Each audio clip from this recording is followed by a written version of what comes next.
Hey girl, welcome back to my channel. I am Michaela, so glad you're here.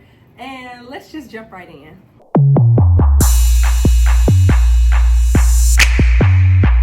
Y'all already know the drill. Go ahead and get your little snacks and drinks. Go ahead and get cozy. I got my little loungewear on. We're gonna light this candle and pour this wine, and let's just get into the conversation.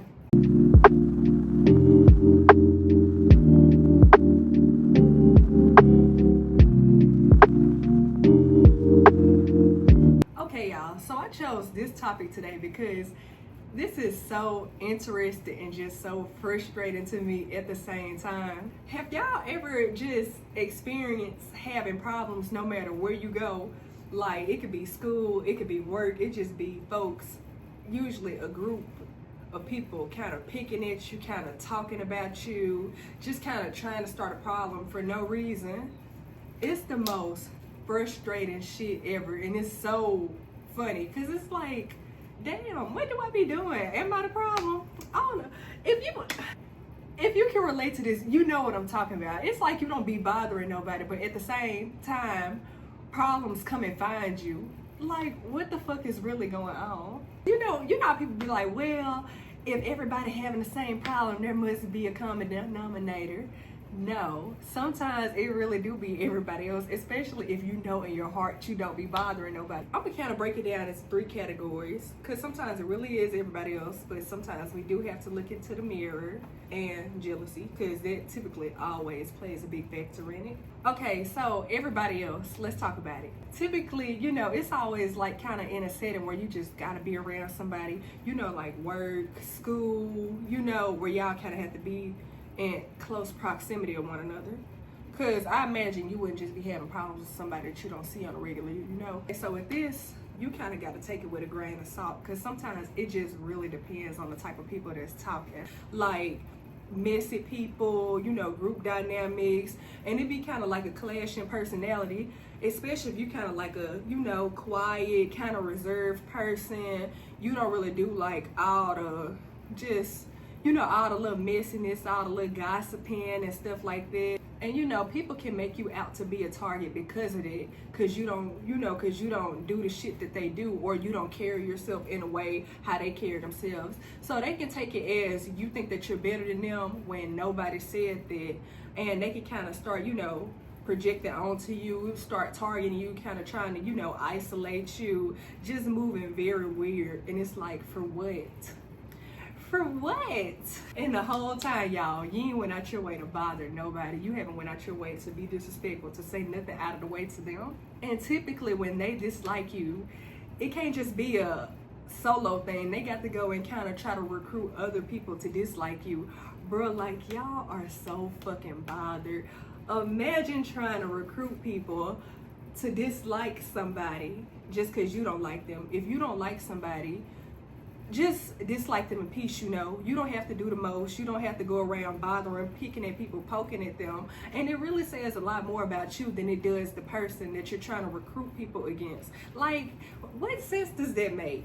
It's literally fan behavior, but okay. So yeah, that's like what I mean in a sense of sometimes it can be everybody else. People just kind of trying to gang up on you, try to get other people to dislike you and see what they see, because whole time they really be projecting onto you. Okay, so next, let's talk about accountability. Let's talk about the role that we kind of could play in it.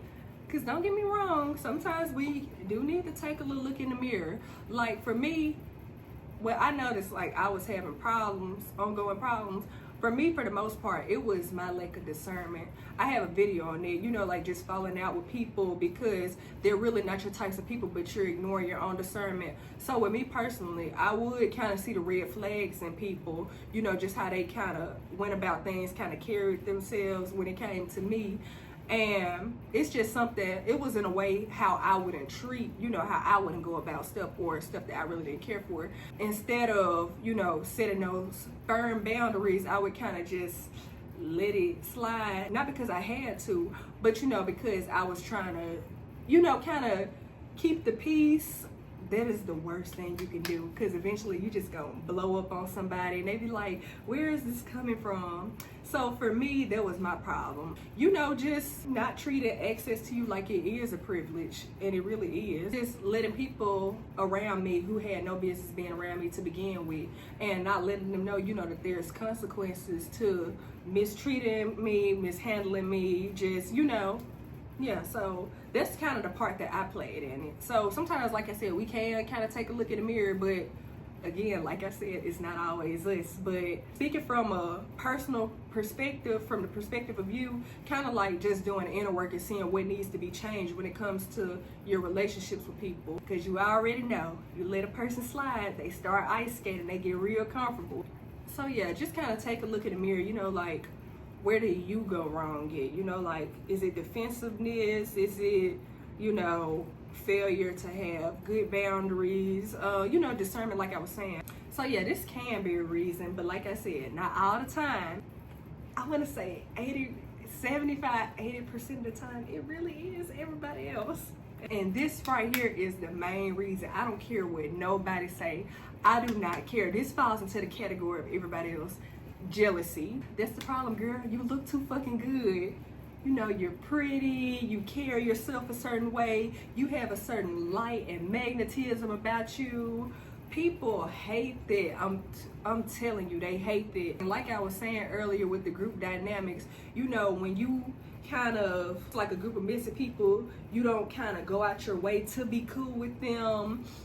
You know, you just kind of stay to yourself, stay reserved, you know. People hate that. People hate that. Especially if you have, like I just said, especially if you have a certain light about yourself, people just kind of draw to you and you already look good. I don't care. That's one of the main, I don't care. That's the main reason. They think you're better than them, and that literally bothers people so bad. Whole time you haven't said nothing to them. You haven't personally said that you think you're better than them or that you are better than them. They feel that way, and then they project that onto you. Literally like doing little micro stuff, trying to poke at you and provoke you to kind of get you out of character so they can feel like, you know, you are on their level. Whole time they're not on yours. If you have to provoke somebody to get a reaction out of them, just feel good about yourself, they're not on your level. It just is what it is. Because why are you bothering somebody who hasn't done nothing to you personally? Make it make sense. People hate when you shine bright. They want to dim your light so bad, and you not gonna let them. But I'm gonna talk more about that. I'm gonna do a video on jealousy later. But yeah, I don't care what nobody say. That's one of the main reasons why people have problems. When you're pretty. I had a friend in high school. This is a prime example. I had a friend in high school. She was so fucking beautiful, and she never bothered anybody. It's like she always had problems everywhere, literally everywhere she went, and she didn't go out her way to bother nobody. People will literally project onto you because they feel inferior. It's real frustrating, you know? If somebody not bothering you, leave them alone. So yeah, that's one of the main reasons. Those are the main reasons that at least I can think of. It's not you all the time, girl. What's it called? Pretty punishment. That's what it is. But you just keep shining bright. You keep being the bad bitch that you are. If you know in your heart you don't go out your way to bother anybody or start a problem, and people come picking at you, it's not on you. It can't be on you. What did you do? Nothing. So no. We're gonna end it. We're gonna end this stigma right here. It's not on you. What do y'all think about it? I would love to know. Okay, so with that being said, y'all ready to get into our game? Let's play a game. Y'all already know it's time to play Would You Rather, my favorite game. Okay, y'all, put your answers in the comments. Would you rather fulfill your biggest wish or solve your biggest regret? To be honest, I'm not sure. In a human sense, I would probably want to solve my biggest regret. But I guess if I would want to move forward, you know, stop looking back, I would probably do the wish. I guess I would do the wish. If I'm trying to move forward and grow as a person, I would probably do the wish then. Part of me wants to say regret so bad, but you know what? We got to keep life moving. Let's just do the wish. Okay. Would you rather be personally fulfilled or professionally fulfilled? Personally fulfilled because I have a life outside of work and I want to pour into my own cup. There's more to life than work, you know. So yeah, personally fulfilled. Okay, last one. Would you rather visit the past or travel into the future? Probably the past. I would probably go to like the 90s, you know, the 2000s. I would want to be an adult in the 2000s, you know, in the 90s, just to see how it was. I would definitely go back into the past, just to see how everything was. Okay, you all, so that wraps up our game. Okay, y'all, so it's now time for self-care 101. It's almost that time to start your spring cleaning. So here's just your signs, you know, just declutter your space, you know.